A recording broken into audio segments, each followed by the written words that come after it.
And again, folks, we have a very special guest on the line right now, Kellyanne Conway, who was the campaign manager for Donald J. Trump's successful presidential campaign. He is president-elect of the United States now, and thanks in very large part to everything that Kellyanne did during the course of the campaign. Kellyanne, thanks for joining us here on Breitbart News Saturday. Hey, Matt. A big hello to you and your listeners. So can we walk through what is it? Obviously the entire political class in Washington and the mainstream media is all very, very shocked that Donald Trump has won the presidential election. But if you were listening to Breitbart, you were reading Breitbart over the course of the election, our people are not very shocked about this. I mean, we always knew this was going to happen. What is it that the Trump campaign did right over the course of this campaign?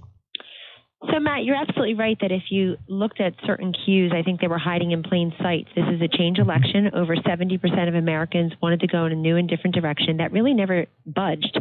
And there was clearly only one choice if you actually wanted to disrupt the status quo, not have more of the same in Washington, not elevate yet another insider, typical politician.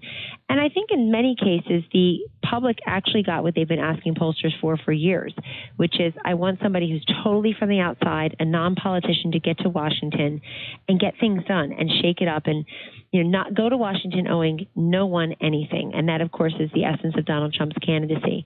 The other thing that Trump did so masterfully and brilliantly from the beginning is he elevated issues that no one else was addressing the way he did. Illegal immigration, trade, patriotism. And also, when he talked about jobs, it wasn't just, I'm a job creator, I'll create jobs. He got very specific. He promised Americans that as president, he would bring those jobs back from Mexico and China. And he really tapped into a sense of fairness. It's not fair that my job got shipped away. It's not fair that the government takes half of what I earn. It's not fair that we don't have educational opportunities in a free market system, and we've got Common Core and we're just beholden to our zip code. It's not fair that the government now is running health care through the Affordable Care Act, Obamacare, which is a disaster for many Americans. So he really tapped into those underlying sentiments and never abandoned them. The second thing, tactically at the Trump campaign, you just have to be impervious to the naysayers and the critics and the folks who are just trying to get in your way, and really what I would consider to be a lemming-like mentality that missed the cultural zeitgeist. Donald Trump is somebody who led a movement. He captured the cultural zeitgeist, the feelings of many Americans that they are left behind, that they do what's right. They work hard, they pay their dues, they pay their taxes, they live a good, honest life, and yet they feel like they can't catch a break or can't get ahead. And the system is broken and rigged and corrupt and unfair.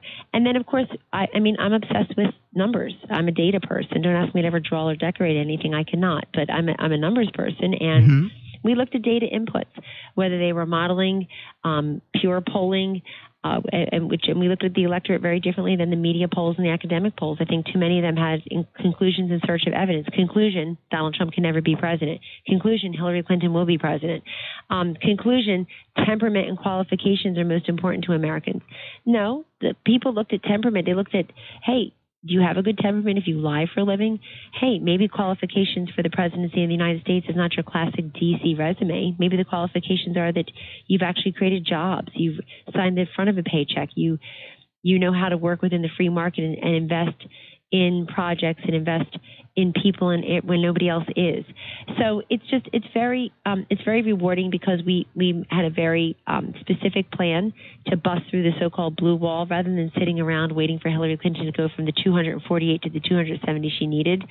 Rather than just try to deny her the extra 22 electoral votes, we made a game decision to go in, dip into her 248 quote base of support. And indeed we did. This man, Mr. Trump, Governor Pence, they received over 300 electoral votes. It wasn't a squeaker. And so the next thing I wanted to ask you about is, I know he laid this out in his contract with the American voter, is can you give us a taste of what he's going to be doing in his first 100 days as president of the United States? Yes, I think people should look at that, Matt, to get very specific policy-centric solutions.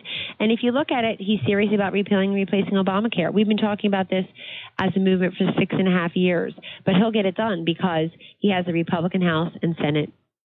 And now, of course, we have a Republican president. It's not just repealing it. It's basically, what do we need in its place? So he has talked about free market health care that will allow you to purchase your health insurance over state lines, much the way you could auto insurance or any number of goods and services.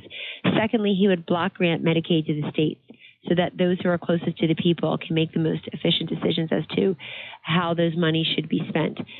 Thirdly, in no particular order, he would set up health savings accounts. And these are working brilliantly in the private sector for many employees already, where essentially you have a health savings account with your name on it. You can add to that. You can add money to it, and you make your decisions as a healthcare consumer. When you want to dip into your account and pay for services, it rolls over. Some of them accrue interest, so you don't have to use it or lose it at the end of each year. You can roll over in case you're planning on having a baby or, God forbid, you incur medical expenses that were unanticipated.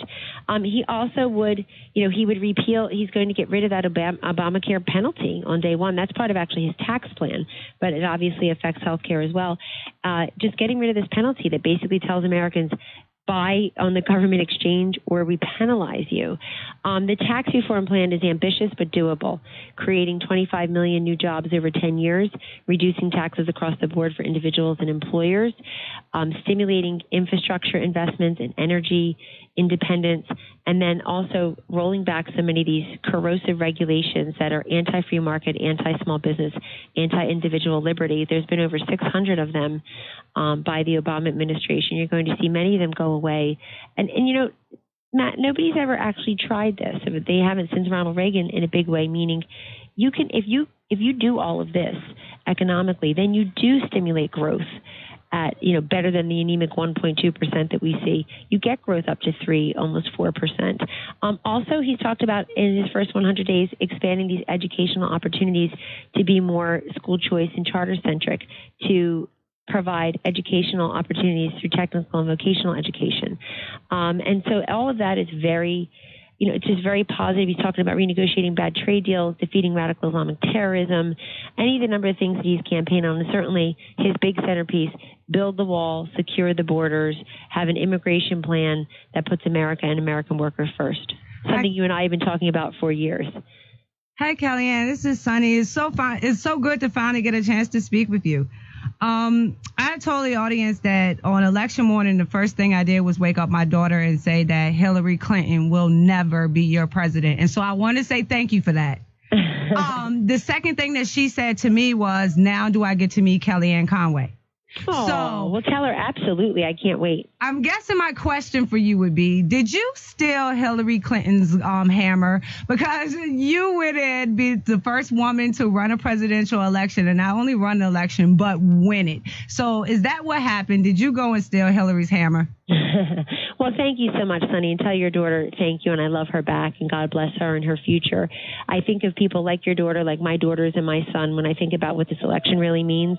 And it honestly means this is an election of the people, for the people, and by the people.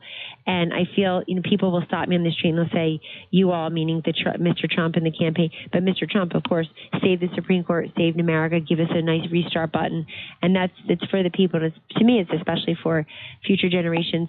So I am told that I know that Hillary Clinton failed to break the glass ceiling, but that I did, as being the first female presidential campaign manager that was successful. There were 3 Democratic campaign managers who were female before me, but their candidates lost. So I'm not a big gender person. I know Mr. Trump hired me because of my talents and my skills, and not because he put a team together that was amazing, and not because of my gender. But at the same time, I do feel a special responsibility. And you know what? I do feel like kicking up my heels a little, because I work in a Republican Party infrastructure that doesn't always elevate female consultants to the top, and that there's not always an opportunity. But I want everybody to remember, Sonny, that it was Donald J. Trump who elevated a woman to the highest position in his campaign, much like he has done in the Trump Corporation for a number of decades.